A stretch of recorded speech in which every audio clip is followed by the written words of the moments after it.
You can't walk in purpose while hiding. And today, that ends. Because somewhere along the way, you learned how to survive, but not how to be free. You mastered the mask, smiling on the outside while silently breaking on the inside. But here, you don't have to hide. Here, we get real with biblical truth. Here, we heal through God's grace. Here, we rise into the woman He created us to be. Here, we live like we've got no more no's to give, just faith in action. Welcome to Wholly Unmasked. Live uncovered, unashamed, and unleashed.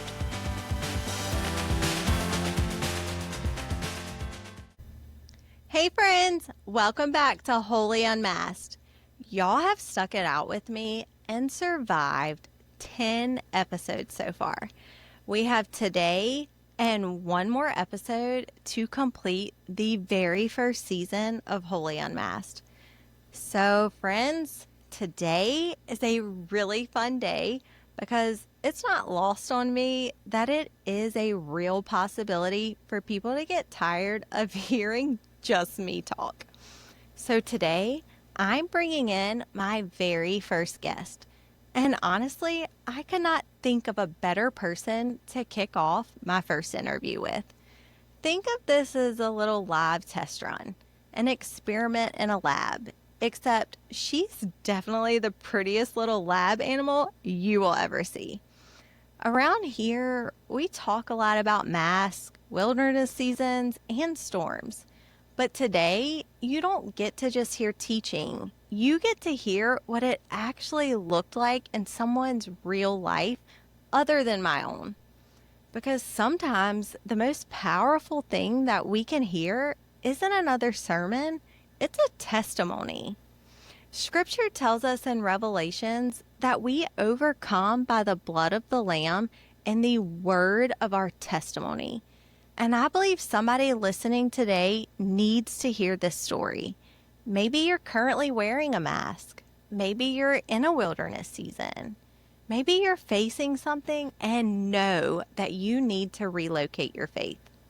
Maybe you're in the middle of a storm and you're wondering if God is even still there. But today's conversation is going to be proof for you that He is. So let's jump in. Today, I'm introducing someone I've known since we were kids, which also means she knows all the embarrassing versions of me that I would prefer stay buried forever. She's a wife, a mom to 4 incredible kids, an amazing marketer, someone who's led an incredibly successful business, and somehow she's also the one who convinced me to volunteer for cafeteria duty at school. I'm still not really sure how that one happened, and I can assure you it was a one and done that will never happen again. Until next year. No. We've gone from junior high to current day and been a part of each other's journey for all of the in-betweens. Sometimes constantly around each other and talking the entire time, and other times when life really started lifing, we remained a phone call away. I can say with certainty she has seen me at my best and definitely at my very worst and loved me just the same. But more than any title that she carries, she's someone who genuinely loves Jesus, and you can feel that everywhere she goes. So not only from me, but from every Wholly Unmasked listener, I am so excited to say, welcome, Tori. Yeah. So how do you feel about being here today? I mean, I feel pretty cool. Okay. I'm not gonna lie. Okay. Yeah. We're going to wing it and Okay. see where this goes. Oh, I forgot my notebook. You don't need it. Yeah. Okay. Okay. Did you have notes in it? Yeah. Oh. Okay. Well, Okay. So I think we should do in true Tori fashion. Wing it. That's when the Okay. best come. All right. So tell me a little bit about yourself, who you are, and what your life looks like today. Okay. what my life looks like today. I'm not going to lie, when you sent that over, you know, and you said I was going to talk a little bit about myself, I was thinking like, okay, where do I start? And I think it's because of, like you said, we've just been through all the seasons of life, like the good, the bad, the pretty, the ugly, motherhood, junior high, high school, you name it. But so, like she said, I'm a mom of 4, which is wild. My 22-year-old self would have never, ever believed that. I was a speech therapist for, I think, 7 or 8 years. I worked in a nursing home, did a little bit with kids in private practice, loved it, loved my job. COVID, you know, the whole 9 yards. And so that kind of, and then having more kids, honestly, made me want to be at home a little bit more. It was really funny. I tell this to people, and I didn't ask you how long we get to talk, so hopefully this is okay. But it's very interesting if you're a mother or you're going to be a mother. With Adeline, after having my first one, okay, and I can say this too, because I feel like you've always kind of wanted to be a mom, like a stay-at-home mom. Yes. Always wanted to, and that was never something for me. And sometimes I think that's why our friendship worked so well, because I was like, she wants to be a stay-at-home mom. I want to like climb the corporate ladder, like do all the things. And so it was a good balance. But having my first, I was like, you know, I think it's super important to show Adeline that that's my first, that, you know, even though it's Thanksgiving, like women have important jobs too, you know, because men, it's always men. And I'm like, you know, women have important jobs too. Mommy has to work on these holidays. And for my first kid, it was cool. And then by my second kid, I'm like, what am I doing? Like, I am the mother. I'm the mom. Like, I should be in the home, like teaching my children traditions, teaching them about Jesus more, like all the things. And so anyways, after having a second kid, I stumbled upon network marketing, built a huge business, all the things, and now, and that crumbled. We can talk about that a little later, but yeah, so now I'm a mom of 4. I coach a softball team as well, so I like to joke that I also have 11 other additional kids. And for some reason, yeah, I'll volunteer at the school, because who doesn't have time for that? I mean, you know, and then I'll convince people to come volunteer at the school. I thought she was going to kill me. I thought you were going to kill me that day. I literally went in the lunchroom just to check on you and was like, oh, God. Oh, yeah. No. Shout out Caitlin Lockhart. Yes. You're the MVP. Yes. So. Yeah, no. Yeah, I love the fact that, like, you even brought it up in the beginning how, like, even with Adeline, you were like, I want to climb the corporate ladder. Like, I want to do all the things. And it's such a reflection, I think, of the differences between us that probably did make our friendship work. Because, like, even with college, like, you were like, I can't wait to go. Like, I'm going to go off and be gone. And, like, that was never a dream of mine. Like, if I could walk outside off of my front porch and holler and some family member be within, like, earshot, I was happy. Like, yeah. And you were, like, I think I remember opposite. Us talking about that at one point. I feel like we kind of balanced each other in that way, because, like, I got to see what it was like to go off through you, and you got to see the difference of, like, what it was like to stay put with me. And, like, I think some people are just made to stay and some people are made to go. Agreed. And I love the fact that you came back. Agreed. I mean, I think that's the same thing. I think some people see other people do things and they get in that comparison trap and they think, oh, I got to do that too, but not necessarily. No. You know? No, like, I got to experience all of the things through you, and I didn't have a college bill from that. Yeah. And I got to do all the fun things. I love that we can just sit here and, like, chat, but also kind of weird because, like, we're recording it, but whatever. So one of the things that we talk about on this podcast is the mask that we wear. Not necessarily the physical mask, but emotional and spiritual ones. The masks that tell everyone that we're fine, we're okay, when the reality is we're really struggling. The masks that had our pain, fear, shame, insecurities, or even our disappointments with God. So let's start there. When you look back over at your life, what mask do you think that you wore the longest? Was it perfectionism, people pleasing, the I've got it all together mask, the strong one, the fixer, the performer? What did that look like for you?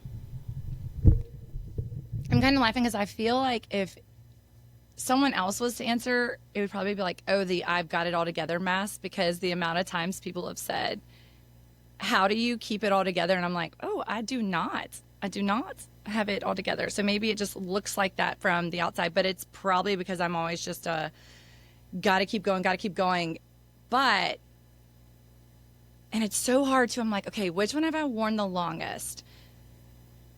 I want to start with saying, actually, like, I didn't even truly understand or realize I was wearing masks until probably, I guess it was like 2 years ago.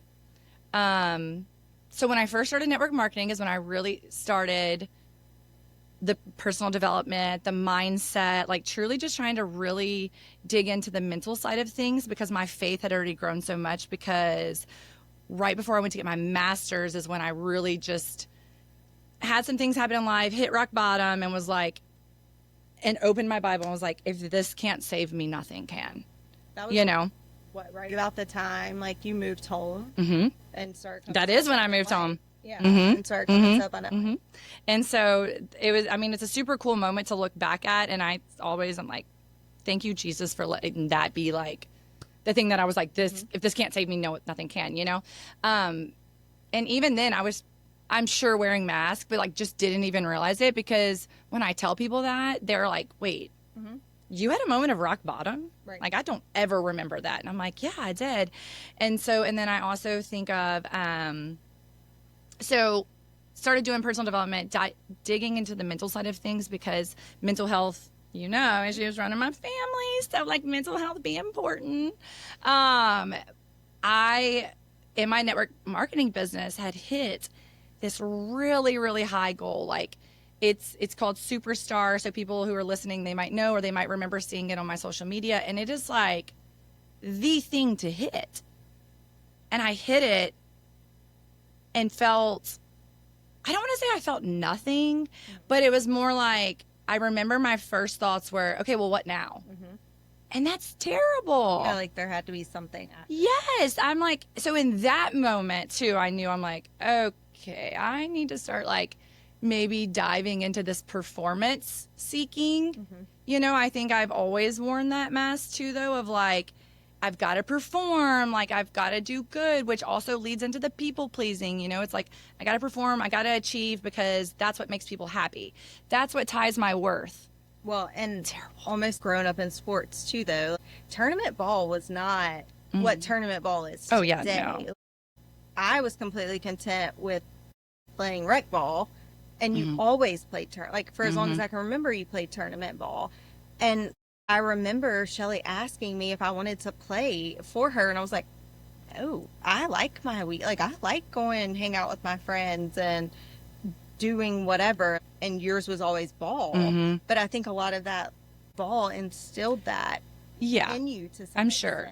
I'm sure. You know, like, and a lot of good qualities. I was going to say, like, a lot of great qualities came from playing team sports, but I think, you know, and honestly, it probably comes back from my childhood too, like just always wanting to please my parents, you know, and like that kind of just like fades into life and everything, you know. I got to have straight A's. I got to have A's.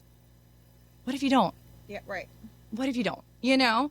But it's also, so I think about that mask that I wore for a long time, but I also think the mask that I probably wear the best that people don't realize it, and I didn't realize it either, is that I'm fine. I don't even know if that's a mask, but like that's a mask for me. You know what I'm saying? Like 100%.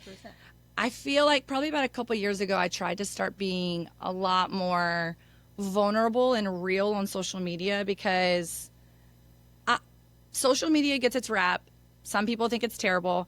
I think when used correctly, it can be a beautiful thing. I think it is what you use it for. Yes. And that's the thing, is like from day one, when I started network marketing, I looked at this as like, wow, how, like I have children, like how cool. This is like a platform that I can spread Jesus to people who I've never even met, you know, like states away. Like that is the coolest thing to me. When you share a daily devotional and someone's like, I needed this today, I'm like, thank you, Lord, for giving me the courage to share that, you know?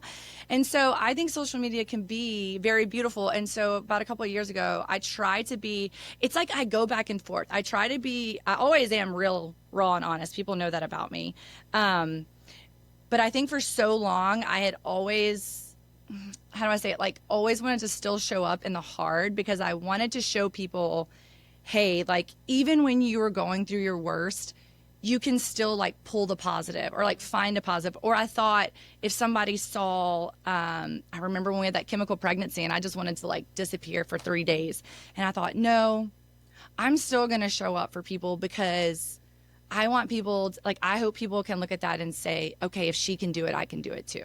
And again, I don't think that's a bad thing, No. but I also think it's okay to not be okay. Right. And like, that's kind of been something that I've been like really hounding on the past, I don't know, 2 years, of just like, hey, it's okay to not be okay. Right. You know, like, yes, push through. Yes. Like, I think it's so funny that we spend years and so much energy trying to convince everyone around us that we're fine. We're fine. It's okay. Like, I personally lived that for years. And I think that's probably one of the most damaging masks to wear, because for a while, like, you even believe it yourself, but then you convince everyone around you, like, you get so good at it. Well, and you do convince yourself. Right. Like, There was a moment where I was very convinced, like, I was okay. right. And then I was not. But then when you're not and you stick with it, what is it? The old country song, like, this is my story and I'm sticking Oh, yeah. to it. That was kind of me, and where I was like, no, I'm going to stick to it. I'm fine.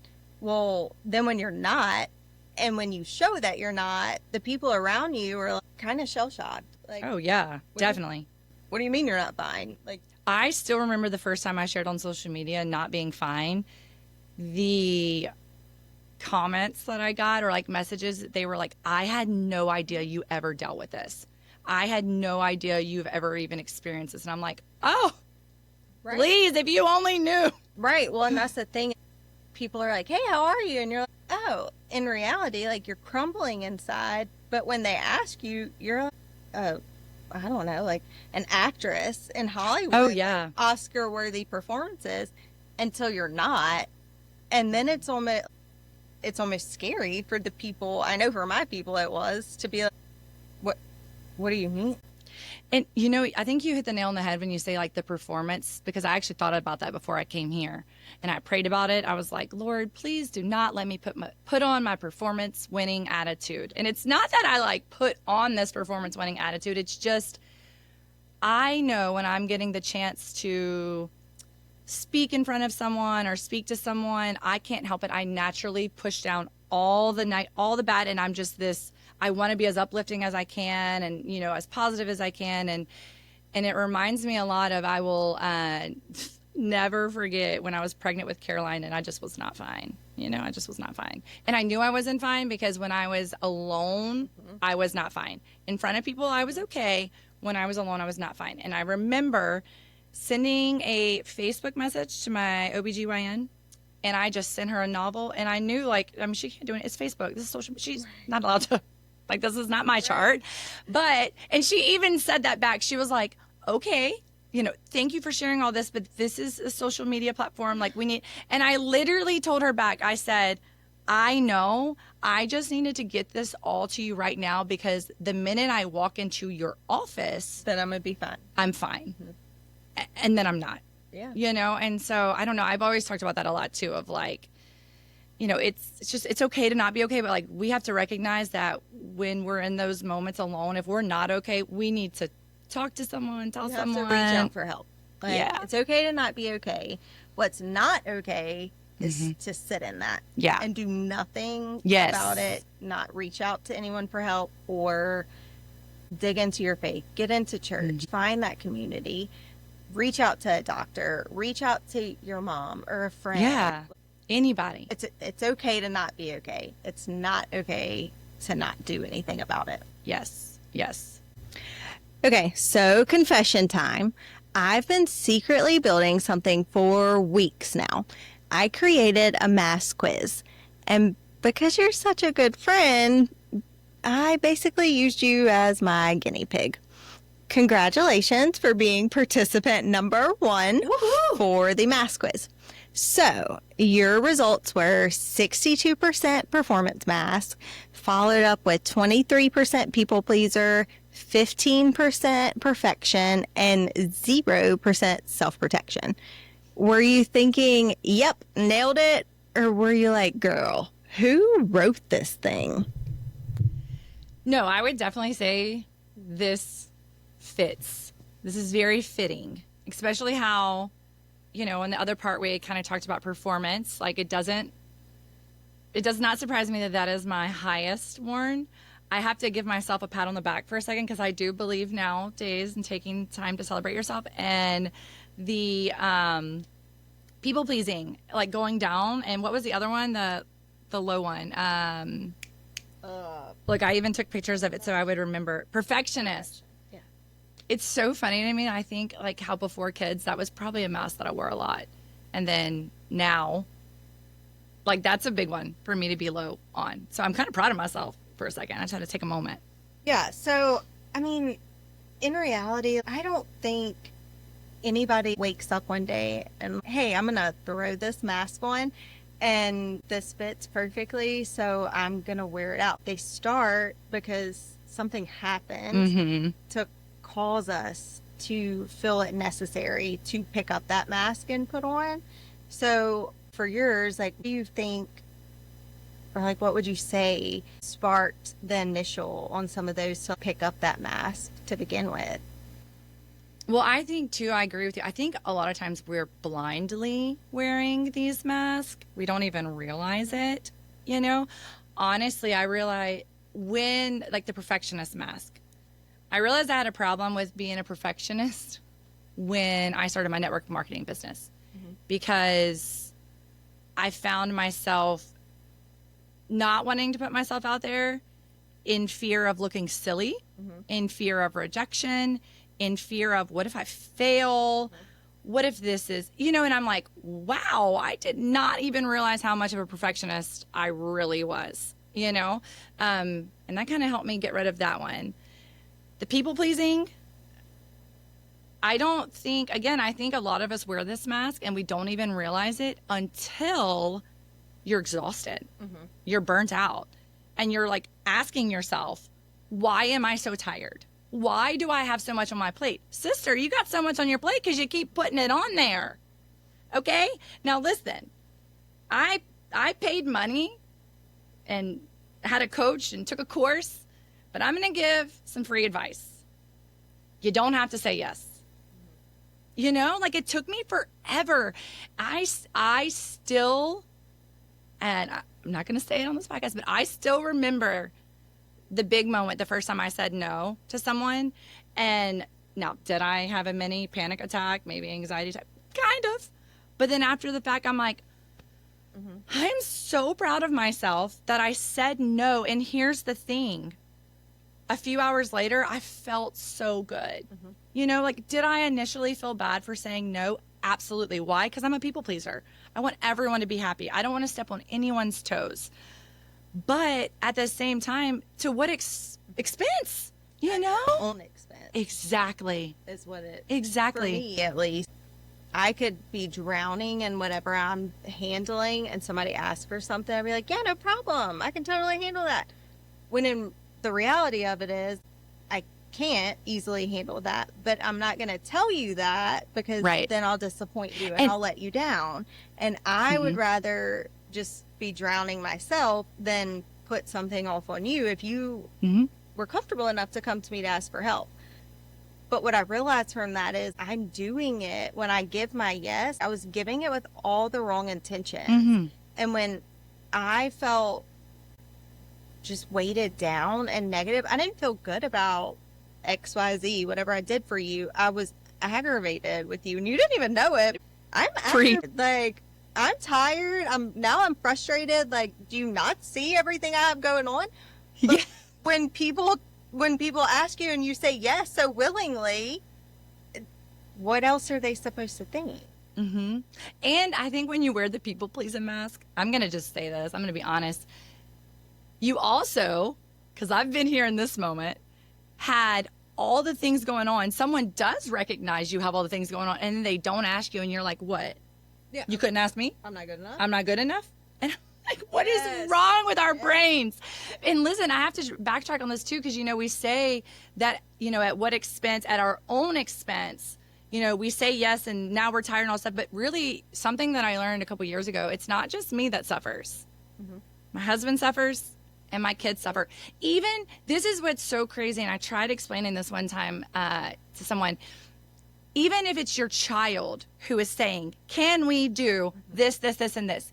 You think by saying no, you are like hindering your child.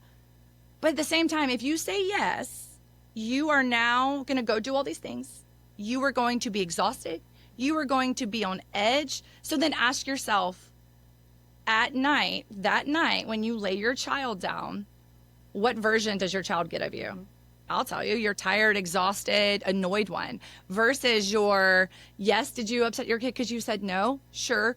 But guess what? They don't remember that because it was 6 hours ago. And now you're laying them down and you are joyful. You are rested. Like, they get a better version of you. Well, and the flip side of that is, okay, if you give your yes to your kids, but again, all with the wrong intentions, then when they look back, hey, do I remember when mom took me, I'm just going to say it, to Airborne Extreme because the place gives me such anxiety. I'm waiting on somebody to break a bone. I'm waiting on somebody's shoulder to be dislocated. We played way too many tournament sports to like risk. You didn't invested all that money into them sports. But, okay, so if I give my yes and I go, then what, do they remember how much fun they had? Or do they remember like what a raging psycho I was the entire time, telling them like, stop doing that. You're gonna. Do you remember mom? She watched us like a hawk. Right. At that trampoline park. Right. Like, so it's okay to say no for your own sanity. Sorry, Airborne. This from them. But it's okay. And hey, let's go to the park instead, where maybe you're not doing, 50 flips off of something way too high in the air. And I feel like I would have to add, for someone who maybe has a people-pleasing mask and it shows a high score, I feel like there's two parts to it, right? So first is being able to say no. Also, being able to say no without having to justify yourself. Yes. Because I feel once I finally learned that it was okay and I was not a bad human, I was not a bad Christian, because that was a big one for me. Like, I'm a Christian. I should be able to help everyone. I should be able, like, God does not call us to save the world. No. You know what I'm saying? So I would say no, but then I would immediately, I would say no with like a paragraph. Yes. And give a reason. Absolutely. Give a big long reason. So I feel like the second part of, that was the first thing I worked on, was being able to say no. And then the second thing I worked on was just being able to say no. Yeah. And no was enough. Yeah. Well, and anybody who truly values your friendship or truly respects you isn't going to be like, but why? Right. They're just not, because they're going to respect that boundary, and boundaries are healthy. Boundaries are so healthy. Yes. They're not bad things. Mm-hmm. We have to have boundaries. And anybody who respects those, how many birthday parties we have? What, 8 kids between the kids between us. And I would never, in my wildest dreams, have ever thought we would have 8 children. No, I'm telling you right now. A basketball team? I think that's a basketball. I still remember the days that there was one. Just Ren. Sweet Rennie Pooh. But how many birthday parties have we missed? More than I can count. Oh, yeah. And honestly, this is how you know you're true friends. Okay, I'll send you the invite if I can remember, because I don't want you to feel left out. But friend, I'm not expecting you to bring your circus over here to my circus. You know? I know. By the time we do, people are going to watch this podcast and no one's going to birthday parties anymore. I'm not saying don't go to a birthday party, but I can tell you I'm not going to be mad. I hate birthday parties. Nope. I think when you start to put yourself in other people's shoes too, that's a big one that everyone can work on. Start putting yourself in other people's shoes. You start to have a little bit more understanding, and you let things go a little bit more, I think. 100%. Yeah. Well, and I think the more kids help with that. Mm-hmm. Yeah, for sure. Because honestly, at this point, as long as they're all still breathing and not being ridiculously cruel to one another. Yeah. I'm winning. That's how I feel Yeah. about it. I do tell people, I think after that third kid, your perfectionist mask, if whether or not you want to take it off, it kind of comes off a little bit. Yeah, you can't help it. I feel like with 2 kids, I felt like I really needed to still have it all together. Felt like the world expected me to have it all together. You have that third kid, no one expects. Everyone's like, oh, you have 3 kids, you're fine. You have that 4th kid, people are proud of you for getting dressed. Yeah. You know? Ellison was definitely the one where Yeah. it was just like, Okay, I have to accept it. it is what it is. Mm-hmm. And COVID helped with that too. Yes.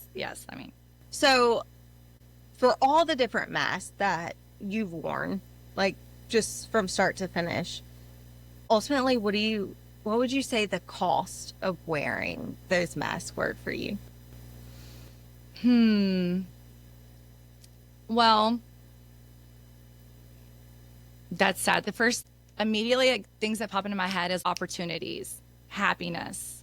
And I guess those two pop up because I think about with my network marketing business. I love it. I love being able to connect with other people. You know, I felt like softball was that for me. I got to meet people from different cities and states, and that was super fun. And when that went away, I was really sad. You know, I thought, well, it's over. You know, now I'm just going to go home and get married and have kids, which is a great thing too. But this was a part of life that I loved. And so, Shout out, Brennan. yeah, shout out to my husband. He's amazing. But I almost didn't do network marketing because I was such a perfectionist. So I think had I not taken that mask off, I would have missed opportunities for sure. And then happiness is the next thing because I just think about people pleasing and performance, you know. It doesn't surprise me that I got the highest percentage there. Still something that I work on daily. Mm-hmm. You know, I mean, I actually talked about that earlier this week. I felt like I gave myself a lot of grace during the newborn stage. It only took me 4 kids to figure it out. But I gave myself a lot of grace to where I'm like, it's okay that I'm not checking these boxes and getting all these things done. And then somewhere I'm like, something shifted and I feel like now I should be checking all these boxes. And I was literally wiping my kitchen counter and felt God say, okay, but why not grace now? Mm-hmm. You know? And I just stood there and was like, thank you. Thank you. Thank you for talking to me because it's still hard. Everything's still hard. It's just a different season. And it goes back to Paul. Paul says in the Bible, I die daily. Mm-hmm. And I've talked about that a little bit before, but that sounds beautiful. Like on a Pinterest graphic, that's the stuff. But when you really break it down, why does he have to die daily? Because your flesh wants to take over. Mm-hmm. The flesh wants to be perfect. Mm-hmm. The flesh wants everybody to think they're fine. The flesh wants everybody to be happy with them. So it is part of it that you have to die daily. Yeah. You have to. Because if you don't, the masks become your identity. Yeah, absolutely. I've noticed something about God. He has this funny way of lovingly wrecking every version that we have of ourselves. The versions that we've really tried so hard to build. And it's not because he's cruel, but because he loves the real us too much to leave us in hiding. Was your wilderness season kind of like that moment? I guess. So, because we talked a little bit about like wilderness and what is the wilderness season. And, you know, just to give an example of when I think of a wilderness season, my wilderness season, I immediately think of the most recent one, which was a little confusing. You know, I go out and my first network marketing business I built strictly because I was sitting in a stadium full of thousands of people and I felt it. I always tell people for the longest time, I kind of felt a little crazy telling people this, but now I just own it. But I remember sitting in that room full of strangers and feeling God say, I need you to do this. Mm-hmm. I need you to trust me. I need you to go home and do this. And I remember calling BreAnn and saying, I don't know why, but God needs me to do this, and I'm in. Mm-hmm. and I'm doing it. I'm going to just do it. And that's what I did. You know, I came home, I hit the ground running, even with a child, being a speech therapist, rehab director, all the hours, you know, built my business, built my team, embracing the chaos. And at the time, or looking back now, I'm like, I felt like I was doing it to please him because he needed me to do it. And actually, I'm kind of like having an epiphany right now. It was more of like, he needed me to do it so that I could grow in the way he needed me to. Because while my faith was here, building that business brought my faith here. You know, a lot, maybe some of the listeners today will remember a couple years back, I had set a goal, as silly as it sounds. I had set a goal for the year that I wanted to be able to pray in front of people. I prayed all the time, and I talked to Jesus like we're besties, you know?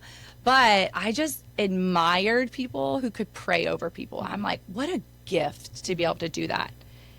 So I had set that goal at the beginning of the year, having no idea that God was like, I got you, we're doing this. You know? Almost one of those be careful what you ask for kind of moments. Yes. Yeah. And it's because of the network marketing business I built. Before I knew it, I was praying over a group of 15 women. And then it was 30 women. And then I was on stage praying over women. And then I'll never forget, you know, we're walking up, there's over 200 women in this room. And me and my friends were walking up this balcony, and they're like, and you're going to open us up in prayer, right? And I'm like, I absolutely am. And I remember walking up those stairs, and I was just like, okay, God. Okay. And so you're probably hearing all this and you're like, okay, where's the wilderness in this? The wilderness comes when we get the news that the business is shutting down, that it's no more. And I remember being so confused because I'm like, wait, what? Here I've built this business, and while it was based on health and fitness, and from the outside looking in, people probably thought it was just health and fitness, but for me, it was never just health and fitness. You know, it was about, oh my God, I feel emotional, but it was about like bringing women together and like getting them in a room. And even if I got to just speak one little bit of light into them, if that could lead to them wanting to know more about Jesus, or lead to them leaning a little bit more on their faith, then I felt it was, you know, it was worth it. And so when that was crumbling down, I'm like, wait, what? What are we doing, God? You know, what? It was confusion, you know, straight confusion. And so I don't think I've ever had one of the, I feel lucky, blessed. I can't think of like a time in my life where I had a true anger moment at God, you know, even with when I was pregnant with Caroline and, you know, we had to start seeing maternal fetal because she had holes in her heart. I feel lucky that I guess that I fell really strong into my faith at 19 or however old I was, because in all those hard moments, I just hit my knees. You know, it's just a surrendering to him. But recently, that was probably, I wasn't angry, but I was very confused of like, yeah, what? And were there moments where you sat in that like, God, where are you? My head is telling me you're nowhere in this, because my income, my reach, all these people that I've built connections with, that's crumbling in front of me. My heart knows what your word says. My heart knows that you're with me, that you'll never leave me, that you're going to provide all my needs, which is great on paper. But when you're facing it in reality of, cool, we have this brand new house note. Yeah. BreAnn had just left to start his pool business. Like, pregnant, baby number 4, you know, all these things. Like, I didn't even get to talk about how much of a wilderness it truly was.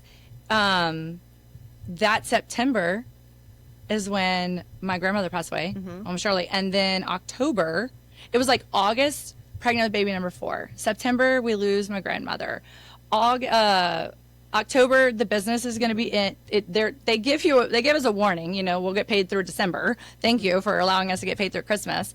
And then I think, next we lost BreAnn's grandmother. It was just one thing after the next, on top of, I felt like I had all these women and people looking at me like, okay, well, what are you going to do next? What do we do now? Yeah. Yeah. And that is, I will say, that was a moment of, I remember sitting there so many times and I'm like, okay, I'm listening. Speak. Yeah. And I don't know that I ever was like, where are you? I was more just like, we're here. Right. I see you. You see me. Are you going to tell me anything? Like, where do I go? Tell me anything, you know? And I sat in that a long time. And that was hard. It was like probably a whole year, you know, of what am I supposed to do? What am I supposed to do? What am I supposed to do? But I also think that was him stripping that performance mask of do nothing. You know, I'm like, it's really weird. But it's really cool to look back at, you know, it's like, wow, okay, now I see the bigger picture, you know? Yeah, because it's so hard to see it in the moment, in your emotions, in your fear, because not knowing where to go and hearing silence. And it kind of goes back to something I talked about a couple weeks ago from the necessity of an enemy. So think about it back when you're in school. When a teacher gives you a test, it's to test you on what you've already been taught. Right? And so you can ask, and I know some people who definitely ask during the test, hey, I don't understand, whatever. Right. You were probably that person because you didn't want reword this for me. I don't think I understand the question correctly. Right. Yes, you were definitely absolutely. that person. But like, a good teacher never talks during the test. You've already been taught the information. You know it. And any good teacher in that moment, and I'm certain it was Miss Wilson because I did nothing in her class and you did everything, was like, Tori, you know this. Take a breath. Yeah. Look at it again. And God is the same way. He's not going to just push you out without having already taught you, but are you going to go back and reflect in your mind, okay, wait a second, I have the answer for this already. He's already shown me. Yeah. You know, I think that's probably what was the hardest part about that wilderness season is because, you know, thinking about leading up to it, I had, you know, again, super strong on my faith.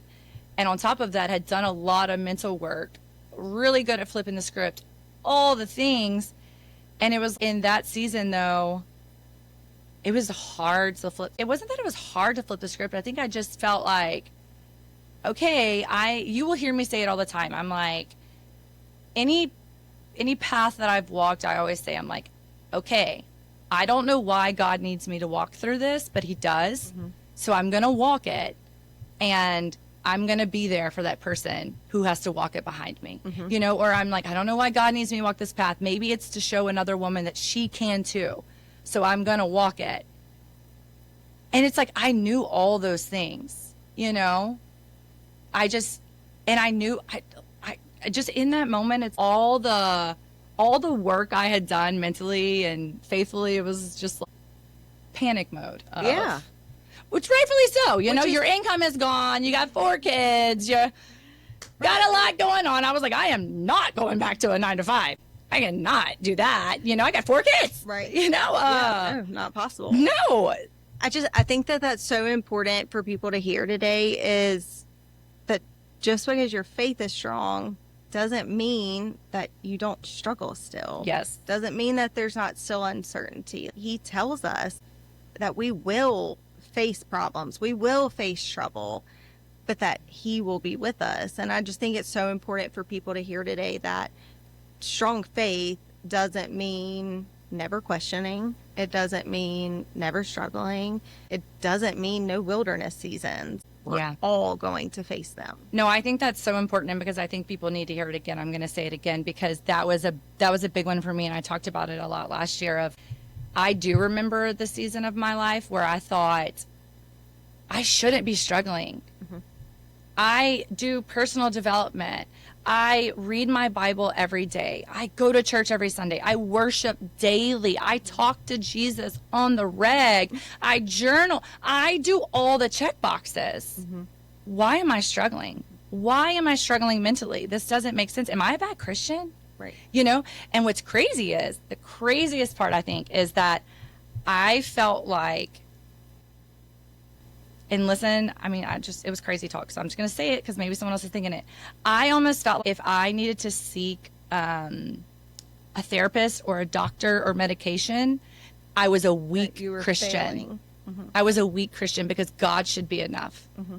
And one day I was sitting in church and I felt God tell me, I wouldn't have created those people to help people. 100%. If you know what I'm saying? You get where I'm going with that? It's like God wouldn't have allowed this to even be a thing if it wasn't something that he intended for us to use. And so I remember sitting in church, and we left church that day, and I told BreAnn, I was like, I think I'm going to start seeing a therapist, and I think I'm going to see about getting on medication. Yeah. Well, I think there's so much shame that comes with that. Mm-hmm. So that we build up on our own because at my lowest, I felt the exact same. And we were seeing a Christian counselor, and he literally told me, he's like, listen, I really think you need to consider getting on something. I'm like, yeah, me. No. All I need is my Adderall to make it through the day. Okay. But he sent me a YouTube video, and it was this pastor talking about the shame that comes when we reach that point. But then the reality of it is, like, God would never have instilled those gifts into the people that created these things and to make them available for you if it wasn't something for us to lean on. Is it something that you have to get on and stay on for the rest of your life? Sometimes, not all the time. Like, I don't take anything anymore. But it was a very long time that I did. And without that, I don't think that I would be sitting here today. No. And listen, just like you say too, I remember the first time I got on medication, I was pregnant with Caroline, and I remember telling my doctor, I was like, I am not leaving this office without it. I need help because right now I'm doing all the things, and I was working out, moving, I was literally doing all the things.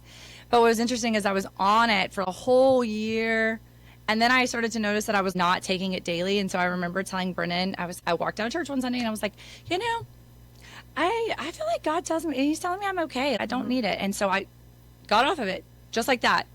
And then, I don't know, like 7 months went by or so, and I started to notice my chest tightening a lot more. I was becoming frustrated with the kids easily, and just like different little things. And I told BreAnn, I was like, I'm going to pray on it, but I really think I need to get back on a small, low dosage. And so I just kept praying on it. Finally, it was like, I'm just going to do it. And I always tell people, I'm like, it was such a God thing, because it was like I got on it, got back on medicine back at the end of July, and that's when the wilderness started. Mm-hmm.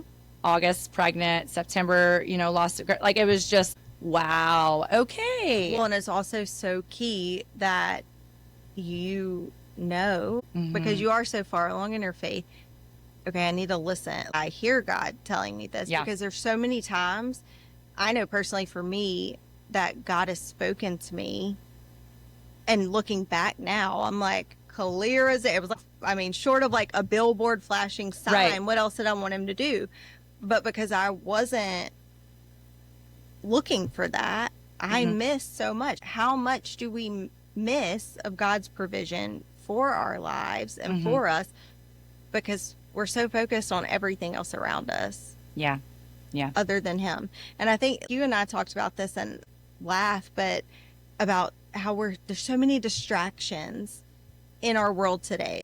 For God's sake, you can't even pump gas without a screen screaming at you. I know, yeah. And so I tried it, getting in my car and riding in silence. And I remember telling you like how uncomfortable I was. Not me, I love it. Like, it was so weird. I'm like, I'm uncomfortable alone in my own car. Like, but what I will say is, like, after I got over the uncomfortableness of that and I continued to push mm-hmm. through it, those are some of the moments where I feel God speaks the loudest to me. And I hear him the most clearly because it's intentional. Mm-hmm. Like, and I think if we can work and it's on zero being distractions. More intentional, then we will hear a lot more. Mm-hmm.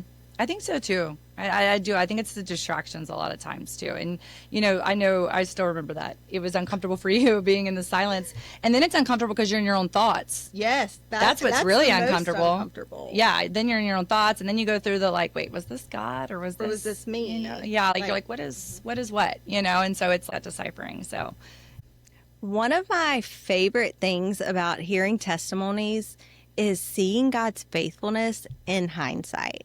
When you're in the middle of a storm, you rarely understand exactly what he's doing. But when you look back, you begin to see how he was working the entire time. It kind of goes back to that whole like old saying, hindsight's 2020. Looking back now, how did God bring you through? I think for me, a lot of it was just, I don't want to say focusing on the why, I guess. So some of the funny things about it was when, I was told that this business I built was going to be taken away, I remember my first thought was, thank you, God, for allowing us to already be pregnant. Mm-hmm. Because, and that makes me emotional and it makes me really sad, but I know for a fact, if I wouldn't have built this business, we probably wouldn't have had Caroline because I wouldn't have felt financially stable. I wouldn't have. And then I definitely would not have had a fourth. Definitely not. And the funny thing is if we would have got the news a month sooner, I think I would have told Brennan we can't have a fourth. How can we have a fourth baby? So in the crumbling, there were some things that I was already kind of like, okay, thank you, God, for that. But I'm sitting here laughing because, again, how we're still friends and complete opposites. You plan everything, every baby. There's a timeline, there's a plan. And then you have me on the other hand. And Stephen and I have talked about this before where I'm like, I wonder what that's like. And he's like, what? And I'm like, people that plan for babies, because I'm over here like, I'm pregnant again. Like, So listen, I did always wonder what that moment felt like. It's scary. And then God gave it to me. Yeah, scary. That chemical pregnancy. Yes, I will never forget. Let's just give a moment to Brennan. He is a fabulous dad and he just loves our kids and he loves kids. And I will never forget on his birthday, I was so sick. And my mom was like, are you pregnant? I'm like, Mom, the symptoms right now don't even scream pregnancy. My stomach's hurting, my respiratory, all the things. And I'm like, let's just take a second to give Deb a shout out for literally always having the answer. Always. When she asked me that, I thought, Mom, are you even listening to me? Did you hear what I'm telling you? And so anyway, Brennan brings home a pregnancy test and I take it. And I walk out that bathroom, shell shocked. And he was so excited. And it was his birthday.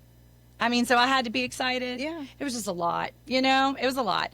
And while that pregnancy did not work out and that was confusing, that's a whole different episode we could talk about, because if you've been through it, you have all this confusion and anger of why am I pregnant? This is not what I wanted, blah, blah, blah. But then God gives it to you and then you feel like he takes it away. And so then you're it's a whole different, it's just a whole nother episode. But anyways, so I was thankful that we already pregnant with Deacon when that crumbling happened.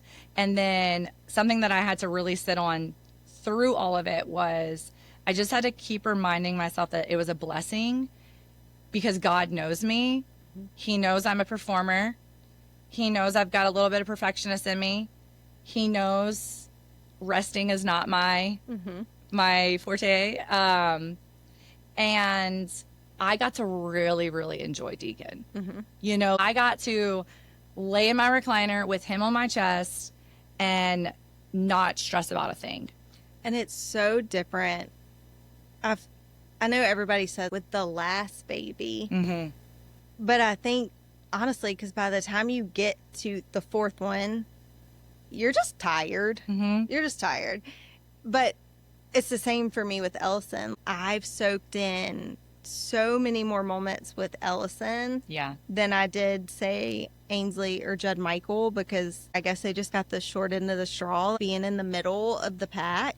But it was chaos constantly. And with Ellison, God slowed me down. Yeah. She was the only baby that I got to keep home from daycare, and I was home with her. And last night, literally, she's in the car with me after basketball practice. We dropped Ainsley off. We ran to Walmart, vacuumed out my car, and she was just talking to me on the way because, you know, she's 6 going on 26. And I said, "You're kind of like my bestie. Did you know that?" And she goes, "Duh, because we are." And it'll be the same for you with Deacon. Yeah, he's my first baby that I kept. I kept him home for 9 months. And then when I sent him, I only sent him for like a month and then pulled him back out. You know? I mean, he's going to go back now, but when school starts. But I think, you know, I think that got me through the hard. It got me through that season. Plus, you know, God blessed me with being a softball coach. You know, that's another ministry I feel called to, is to coach these little girls and to get to help them and, you know, to get to pray with them and get to show them that, hey, you know, you don't just learn about Jesus in church. You know, you can learn about him everywhere. You know, and I think that's important for kids to see Jesus and to hear other adults other than just our parents, you know, because you know how it is. It's like, oh, your mom says it, blah, blah, blah, but someone else says it and it's a different kind of story. And so I felt like God gave me, I don't want to say like outs, but he gave me things to focus on while everything else was still crumbling. But also while I was still sitting there, you know, rocking my baby, like, okay, God, I'm listening, but I'm not hearing you telling me to do anything. And then it was one day he's like, yeah, you get it? Yeah. I'm not telling you to do anything. You're still doing. Be still. Right. Be still. And, you know, and it wasn't until recently, like a few months back, or I guess I've been in this year, that I was like, okay, I think I can do it. I think I can get back into network marketing. I think I can start something back up. But it's funny because I again, everything for me is like, I need to know that this is what God wants me to do. And I remember I went to that retreat in Miami and I talked to one of the girls and I was like, okay, but how can I tie my faith into this? So with health and wellness, I felt like it was kind of easy to tie my faith into because I'm helping people live a healthier lifestyle. I'm helping them just, even if they're just moving daily, they're going to be happier. It just felt easy to like tie flow. faith into life. Yeah, because, you know, I feel like grow your faith, better life, you know? And so I remember asking her, I was like, how am I going to tie shampoo into that? I mean, am I really saving someone's life by giving them a better shampoo? I mean, shout out. You know, you saved my hair. Right, like we could save hair, but, you know, and she was like, you know, it's not always about the products. It's about the community that we build. And I was like, you know what, you're right. That is what it's about. Well, and it's the connection. It's the connection that you make with other people.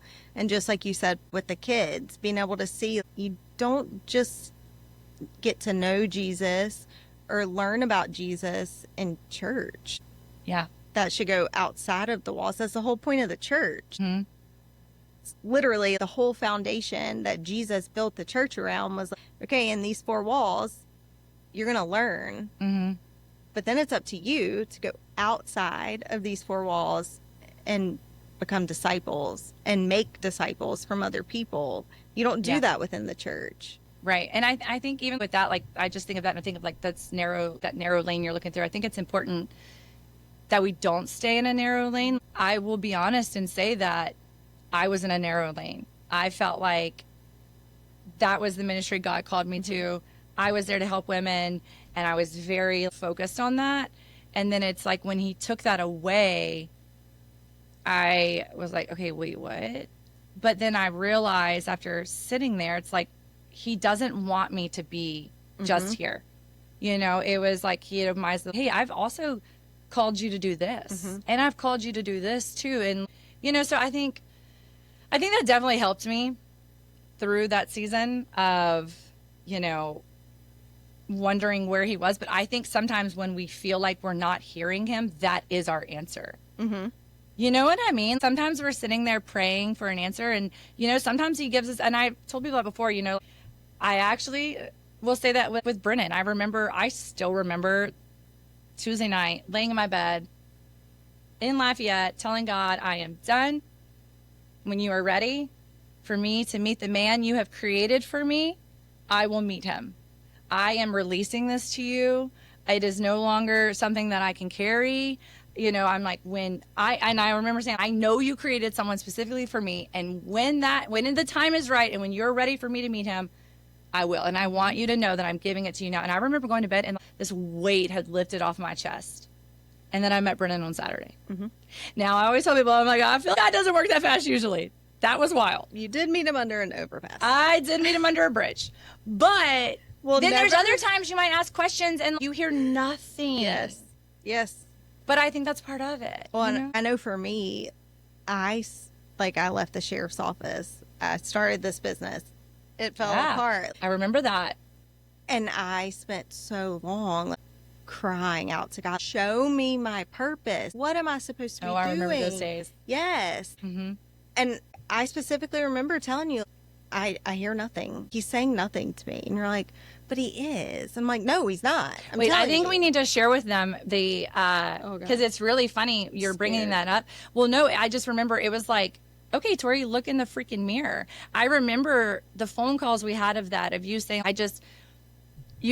I don't know what my purpose is. I'm almost jealous that you have your purpose. Why? Because I had this booming business. I was constantly doing things. I got to spread my faith, and you were like, I just don't know what my purpose is. And I remember telling you, but maybe God has you in a season of being a mom. You've got 4 beautiful children. At the time, I did not. I think I might be just only 2. I don't even know. But I remember just telling you that, and I remember praying about it too. And I remember telling BreAnn about it. I'm like, I pray that she understands, or that her eyes can be open to. She does have a purpose right now, and she's doing it by being a mom. And then here we go, hindsight, like freaking 2 years later. And I'm like, what is my purpose? My identity? I've lost it all. And then I remember there was a moment that I thought, oh my gosh, I should take my own advice that I gave to BreAnn. Yeah. I should just be a mom. Well, and it wasn't until literally some of my silent car rides where I heard him speak to me so clearly. I was on my way to carpool, which is the worst 2 hours of my day, just sitting in the car with no service at the school. There's no service, so I can't do anything. No. And I was on my way, and he said, you're doing it. You're doing what I called you to do. And in that moment, well, it's been right in front of me the whole time. If it was a snake, it would have bit me. Right, yeah. But it's so easy to think. And I think that's part of the performance and the perfection. You want to be doing all these big, great things when sometimes the greatest thing you can do is not huge and spectacular. It's something small. Bringing my kids to school every morning and dropping them off and picking them up every afternoon. Having worship with them on the way to school every single day. Those are moments I wouldn't have had I continued working full time or running another business. I think it's hard.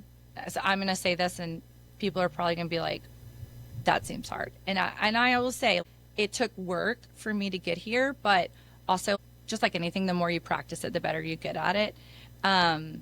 I think just always trying to see the good or see the positive in a situation, or even just trying to see a situation and see, okay, this doesn't seem like a situation where God could use me. But if he wanted to use me, how could he? And it's kind of like that. You think about carpool or, whatever. It's like you feel maybe this isn't what he's called you to do, or you're not being used, but you don't know. That one thing you say to your kid before they get out the car could be something they relay to another kid who is struggling. You just, you never truly know. No. And you know what? I'm okay with not knowing, because that's why we have God. Yeah. But I'm just saying something that I've really done too. And I know it's hard, but I tell people all the time, I'm like, if that's something that more people would start practicing, I also think you will be happier. Absolutely. You'll live a happier life. Well, and it's the perspective shift that when I can change from why me to, okay, I'm already in this battle. I'm already in this storm. What can I take from it? What can I learn from it? What can I turn around and use? We were just talking about it to strengthen somebody else. Turn around and strengthen your brothers. That's what we're called to do. But if you constantly have the mindset of poor, pitiful me, why me? I don't deserve this. This shouldn't happen. You're missing You're missing all it. of the lessons. Yeah. That are It's there the in front of difference you. in why me and, Why not me? okay, I don't understand why it's me, but I'm going to walk it. Yeah, why not me? Like, Right. Why not me? You know, this is also, I mean, listen, I'm a little crazy and I tell people that from the get go. So I'm honest. But it's also like, she gets that What- from Rick, not from Deb. For the you know, record. it's like when you're like saying that you're walking through a storm and you're like, you know what? Why not me? It's like, you know what? I'm going to flip the script. What a compliment. God thinks I can handle this. He has chosen me to walk this storm. He has Yes. chosen me to be the one who goes out and shows others that this is possible. You know, it's like it's perspective. It really It is. It's a perspective shift. Mhm. So if you could sit here today and look at the old version of you, if she were sitting directly in front of you, what advice would you give her? Oh, goodness. Well, it's my younger me. You know, I'm like, you got to stop people pleasing. Yeah. You have to. Man, I don't know. That's so hard. Because I just think, you know, we've talked about it before. I've been on, I don't even know what you would call it, like a self-improvement journey for a few years now, a long time now, you know, and so it's just, I think the advice is to her and to everyone is like, you gotta figure out you first too. You have to do the inner work. You have to figure out, you know, you have to dig up that childhood stuff. You got to figure out why am I this way? Why am I so closed off? You know, we talked about, what is it, the self-protecting mask that I don't wear at all, clearly. I'm over here. Yeah, and Which- I wear it. And in, I will say, a mask and a shirt and pants and shoes. it's only funny because I recently told someone that I am the type of person that I will trust you until you give me a reason not to trust you. You know, I am very open. Does that end in hurt sometimes? Absolutely. Sure, right. You know, but it's just, you know, whatever. But I would tell myself to start doing the inner work a lot sooner. To me, there's nothing better than when you talk to a 19-year-old and like they want to pick up a self-help book, you know, especially if they've already dove into their faith a lot, you know? Well, and I was about to say, I think that, yes, like getting to know why you are the way you are, why you operate the way you do is huge, but you don't truly know your identity until you dig into your faith, because ultimately you were created by the one. Yeah. And until you know him, your identity can't be revealed. I was just about to say that. And honestly, I don't know that I would encourage people to dig into their identity before digging into their faith. You know, Absolutely. I look back over it and I think, again, I'm like, oh my gosh, how blessed, how lucky was I that I dug into my faith first. Absolutely. You know, I didn't even know anything about self-help or self-improvement at that time of my age, but what a blessing that I dove into that so big before I dug into this. Well, yeah, because You know? I just feel like the world tells us, like, it's okay to be selfish. You be selfish. You do Yeah. you. What makes you happy. Say your truth. I hate that. Oh, gosh, I hate that. Yeah. Like, You should not always just speak. People should not always speak. there's only one truth. There's just Yeah. one. I can't stand the your truth. But that's the message I feel that the world is pushing, when the reality is you can't know who you are or what you should be working on until you know the one who created you. And I feel like to say that, just in case there's listeners like, okay, but where do you start? I always tell people, I'm like, to me, listen, I cannot tell you the amount of times I have opened that Bible and said, I'm going to read the Bible. I have, it might surprise some people, I've not read the Bible start to finish. I haven't. No. You know, but people they have the Bible 365, Yeah. all the things. And I've started it a few times. But, Fun fact, Genesis is the most read book in the Bible. oh, I believe it. Because Because start. and everybody that's starts it. Like, Yes. But what I tell people is I'm like, find a devotional. Find just a devotional. My favorite, I mean, I could list, I don't know if you have a way to do it on the thing. I could list a ton of devotionals, but I think starting with just a small devotional, not one that has like a verse and then like 5 pages. Yeah, Set no. yourself up for success. You know what I'm saying? 1 page. Yeah. Which is actually the one I do in the car every morning before school. 1 page. 1 page. A One little, page. Little spot for me to write, and that's enough to like spark my day to Yeah. get me started. And there's a lot of times I will come home from dropping them off at school and go open my Bible to the verse from the devotional. That's what I was going to say. That's where I think you could start tying your Bible into it. Is that's what I do is I will read the verse and then I'll read the devotional and then I open my Bible, go to that verse, and I kind of just read around it, or maybe I'll write little notes in it. And that's an easy way to kind of get into it. And I tell people too, though, listen, it's a habit.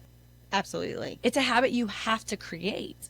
Absolutely. Because life will happen. And so I have a New Living Translation Bible. Yes. That I have several Bibles, but that's one of the ones that like I read out of because it's not all the it's for, important. thou'th, and Yes. I don't know what any of that means. Yeah. Like, just talk to me like I'm talking. Agreed. And the New Living Translation is Yeah. a lot easier Yeah. to like Absolutely. understand. Absolutely. That would be another good suggestion is get one of those. This way it's a little, easier. But I do tell people, I'm like, it's a habit. And listen, habits, I'm great at it. I'll be in my seasons where I don't start my day without opening that. And then life gets busy. I get tired and it gets pushed aside. But you know what? I can always feel it. Yes. I can always feel it. I'm like, 100%. why have I been so frustrated here lately? And all this kind of stuff. I'm like, you know what? Because I'm not starting the day with the word. Yeah. It really does make a difference. So that would be the other thing too, is like, just if you're like thinking, oh, like this is hard, this isn't something like, yeah, it's a habit. You have to create it. Just like moving your body, anything else. Yeah, anything. So So there are women listening today who are still in the middle of it. They're still wearing the mask, still walking through the wilderness, still battling the storm. Imagine for a second that woman's listening right now. Maybe she's folding laundry, driving home from work, sitting in a doctor's office, maybe crying in her bathroom because no one knows what she's carrying. She's almost turned this episode off. If you could sit across from her right now and say something to her, what would you say? Well, first, I would say you're not alone, because I think when we're in those moments, we really do think like no one understands and no one, knows how we feel. I would say you're not alone. And it goes back to what we've said before. It's okay to not be okay. But I also do think it's super important we stand back up. Yeah. You got this. Stand up. You can do this. You are capable. God made you for a reason. Yeah. And I just think that's something that we all have to like really hold on to, of like, this isn't just me. This isn't just happening to me. First off, again, I'm going to have a crazy moment and say, usually when I walk through moments, I'm like, you know what? I guarantee there's someone else who has it harder out there. 100%. There's someone else who's gone through something worse. 100%. And so I have my moment. Take your moment. Take your moment. It's okay to not be okay. But then stand back up and know that he's got you. Lean on him. Talk to him. Some people will say, they're like, well, I don't know how to talk to him. I'm like, you talk to a best friend? Because that's how as crazy as it sounds, that's how I talk to Jesus. It's the exact same. And here's the thing. He already knows. He already knows What's on your mind and on your heart. Like, exactly. So I feel like sometimes when we end up just talking to him, it's just that, almost like that, what's the word I'm looking for? it's like a moment of surrender to Yes. actually voice it. Yes. And surrender is the key to literally everything. Yeah. I think the minute you surrender and stand back up, that's when like the big things start happening. The movement starts happening. You start feeling his presence. Another one would just be, I'd say, put on some worship music. Man, that's a good one for me. Yes. Put on some music and just sit there in silence. Yes. And I don't know. Or start to worship. Yeah. Because when we start to worship, then that changes our focus from our problems to the Yes. Savior. Yes. It changes everything. Yes. Yeah, I absolutely love that. And I just want to encourage anyone who is in the middle of a storm, or you're facing a battle, or you feel like you were just beat the heck down from the battle, that the wilderness may not be over yet for you, but God's faithfulness doesn't run out. And the same God that has carried me through, that's carried you through, is still there and still remains faithful to do the exact same for you. I think one thing that we can all agree on is this: none of us were meant to do this life alone. We all need Jesus. We all need people who encourage us. And we all need practical habits that keep us rooted in our faith. What are some things that help you stay consistent with your walk with the Lord every day? Like journaling, daily devotionals, intentional prayer time, worship, scripture memorization. Which one of those works the best for you? So I think it kind of depends on the season you're in. So I always tell people, if you Thank you so much for sharing your story today. I know that vulnerability isn't always easy, but I know that your obedience has the potential to help someone else realize that they're not alone. And friend, if you're listening today and you're still in a wilderness season, hear me when I say the storm is real, the pain is real, the waiting is real, but so is God. The wilderness isn't proof that He abandoned you. It's often proof He's preparing you. The storm isn't proof that He's forgotten about you. It's often where His faithfulness becomes most visible. Don't quit. Don't give up. Keep walking. Keep trusting. Keep believing. Maybe today you realize that you've been wearing a mask. Maybe you're standing in a wilderness wondering why God feels so quiet. Maybe you're in a storm that refuses to end.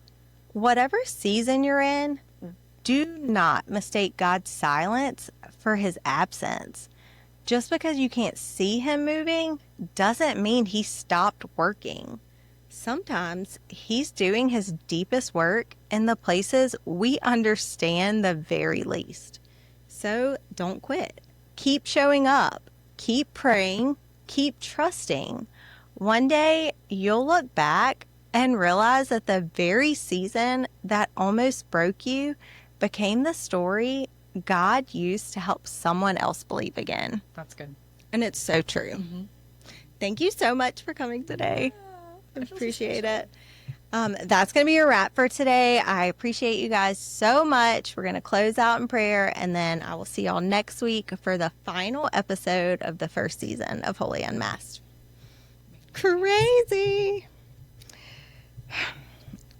Lord, thank you for testimonies that remind us of your faithfulness. Thank you for being present in every wilderness season and every storm. For the person listening who feels tired, discouraged, forgotten, or even overwhelmed, remind them today that you are still working. Give them strength to keep going, courage to trust you, and a peace that surpasses understanding. Help us remove the mask we've hidden behind and walk in your freedom. You've called us to that freedom, and it remains ours to take, Lord. Thank you for being a God who never leaves us and never forsakes us. May the Lord bless and keep you. May the Lord make His face to shine brightly upon you and be gracious to you. May the Lord lift up His countenance upon you and give you His peace.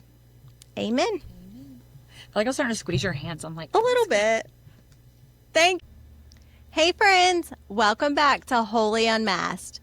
Y'all have stuck it out with me and survived 10 episodes so far. We have today and one more episode to complete the very first season of Wholly Unmasked.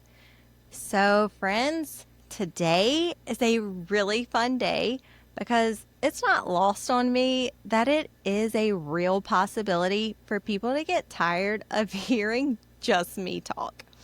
So today, I'm bringing in my very first guest. And honestly, I could not think of a better person to kick off my first interview with. Think of this as a little live test run, an experiment in a lab, except she's definitely the prettiest little lab animal you will ever see. Around here, we talk a lot about masks, wilderness seasons, and storms. But today, you don't get to just hear teaching. You get to hear what it actually looked like in someone's real life other than my own. Because sometimes the most powerful thing that we can hear isn't another sermon, it's a testimony.